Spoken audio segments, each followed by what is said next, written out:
experienced when you were going through puberty? That was thanks to IGF-1. And if a child's IGF levels are low, it can actually cause growth problems and even dwarfism. But here's the thing about IGF. As adults, we do not need as much IGF. After all, we're not growing anymore, like when we were kids. And it turns out having too much IGF as an adult is actually terrible for your body. There have been many studies that confirm this, but let me tell you about a landmark study that sent shockwaves through the medical community. In 2014, one of the largest studies ever conducted on IGF-1 was published by 15 researchers, several of which are world famous. These researchers were from some of the most prestigious universities in the world, including UCLA, USC, Washington University Medical School, and others. Amazingly, the study included over 6,300 men and women for 18 straight years, starting at ages 50 through 65, with the oldest respondents eventually reaching age 83. And they examined to see who developed certain diseases, who lived the longest, and who died the soonest. The results were, in a word, shocking. Of the 6,381 respondents, those with the highest protein intake had a 75% increase in their chance of early death and were 4 times more likely to die from cancer or diabetes. I'll say that again. The people who ate the most protein were 4 times more likely to die from cancer or diabetes. And amongst people who had no diabetes when the study began, those that ate a high-protein diet were 73 times more likely to develop diabetes. When asked what the connection between animal protein and death was, the researchers pointed at one thing in particular: IGF-1. You see, animal protein is proven to increase IGF-1 levels in the human body. In fact, if you're between the ages of 50 and 65, even a microscopic amount of IGF can increase your mortality risk from cancer by 9% compared to the low-protein group. But IGF-1 wasn't just correlated with cancer. It was also correlated with cancer tumors that were bigger. When the researchers studied mice who had cancer tumors, the mice with high protein intake had tumors that were 78% bigger than the low-protein mice after just 39 days.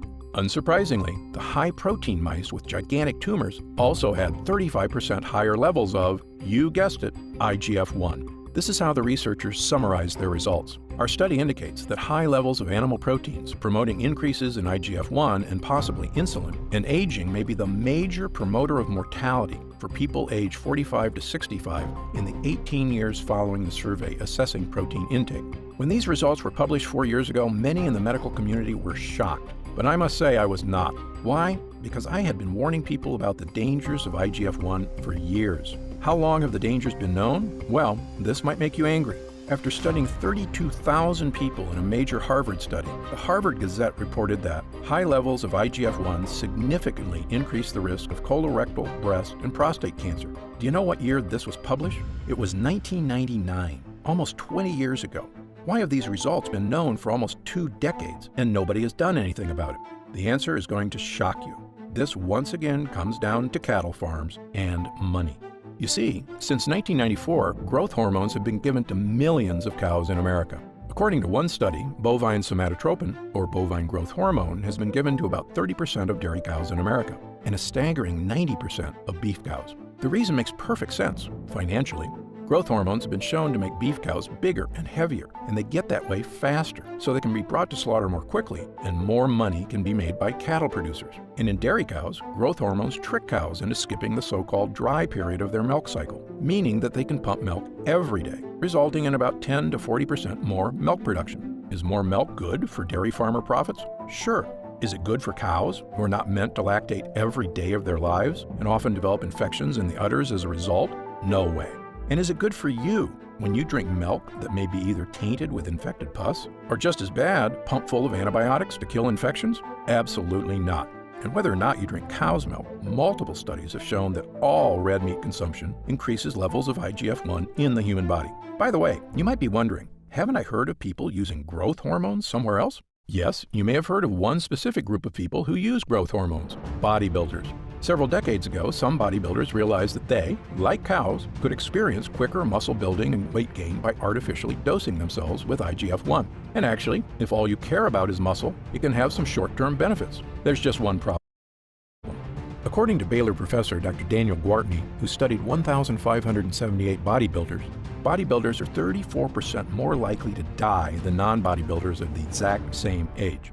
Okay, so let's walk through everything all at once. The hormone that some bodybuilders take to rapidly increase muscle mass, hormones believed to contribute to sudden heart attacks and liver failure, This same hormone that likely is found in every ounce of red meat you've ever eaten, meat that comes from cows pumped full of bovine growth hormone to make them grow faster, to make corporations more money, and those cows, pumped full of poison, end up as beef products on your kitchen table. And this hormone ends up inside of you, building up in your body every single day, like a ticking time bomb ready to explode. This is the secret reason why red meat is so dangerous.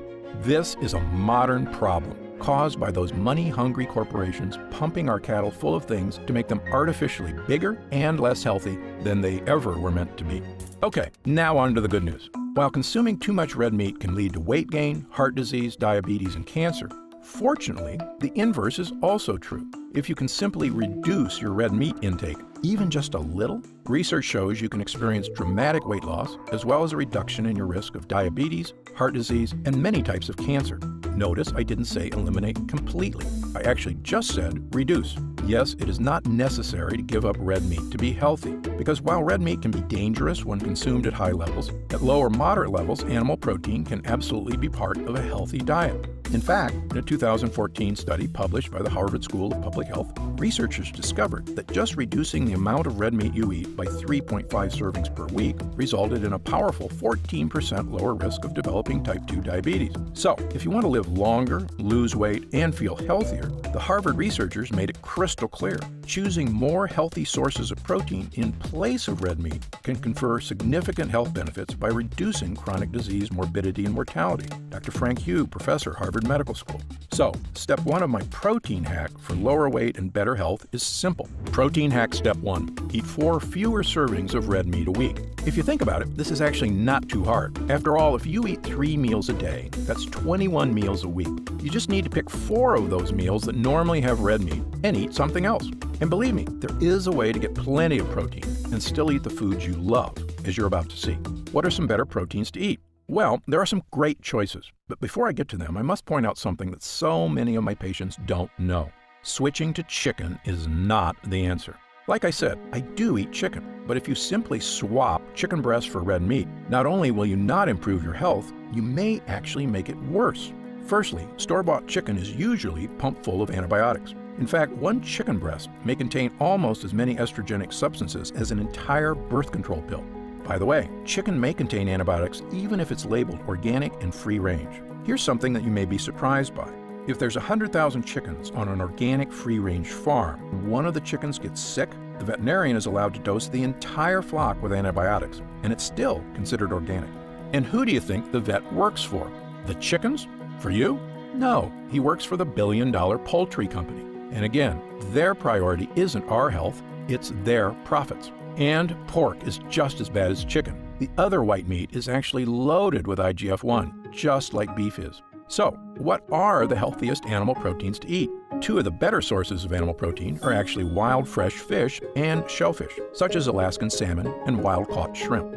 Fish are packed with omega-3s, which are really good for your health. I like my fish baked or grilled. Some people even have fish in tacos, like this one I showed you earlier. And would you guess that this fish taco could also help your vision?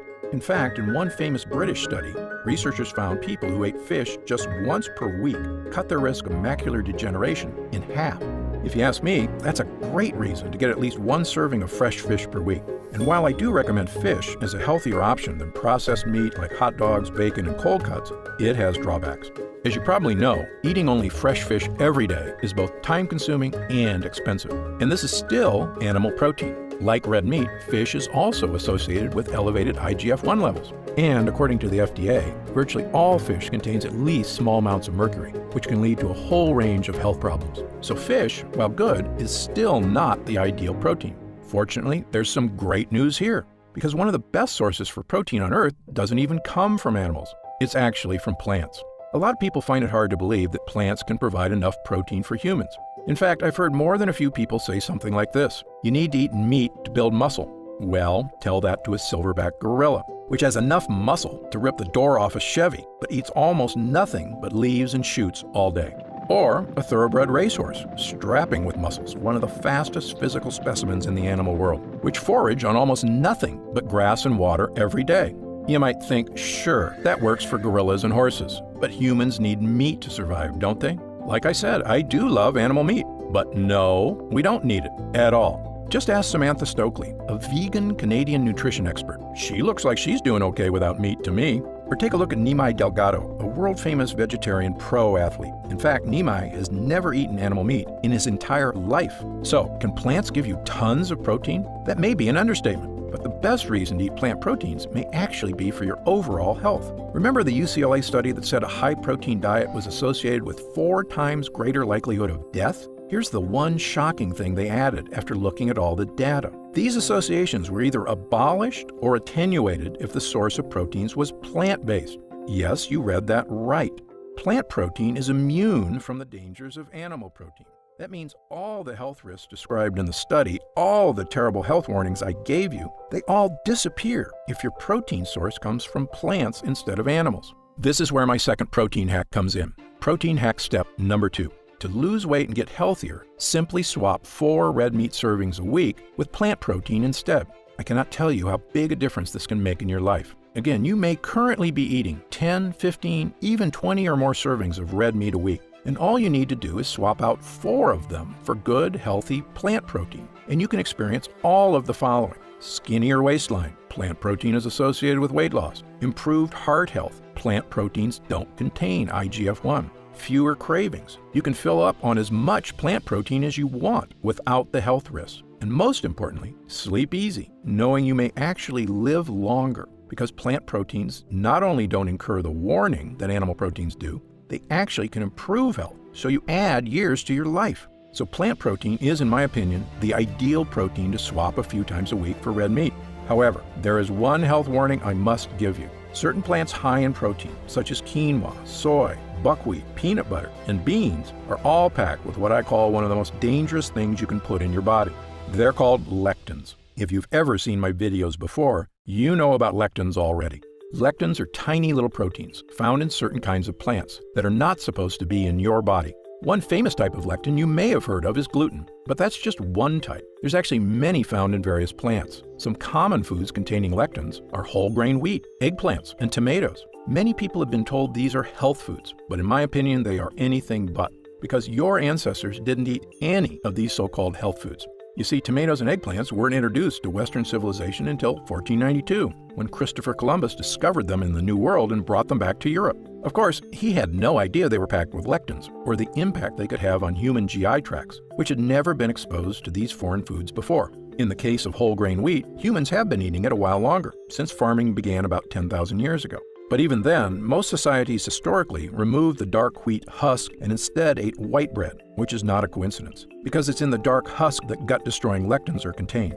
However, since 1950, the use of whole wheat health foods have skyrocketed in our society, as well as other lectin-rich foods. Do you know what else has happened since 1950? The obesity rate has more than tripled. The diabetes rate has skyrocketed 800%.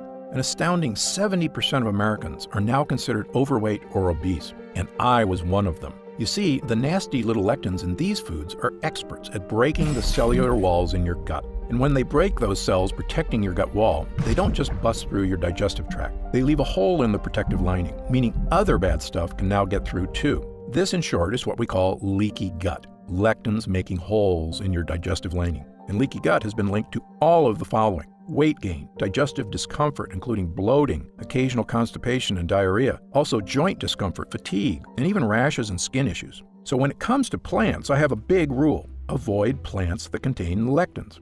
Okay, you just learned a lot about lectins, protein, and health. Congratulations. In fact, at this point,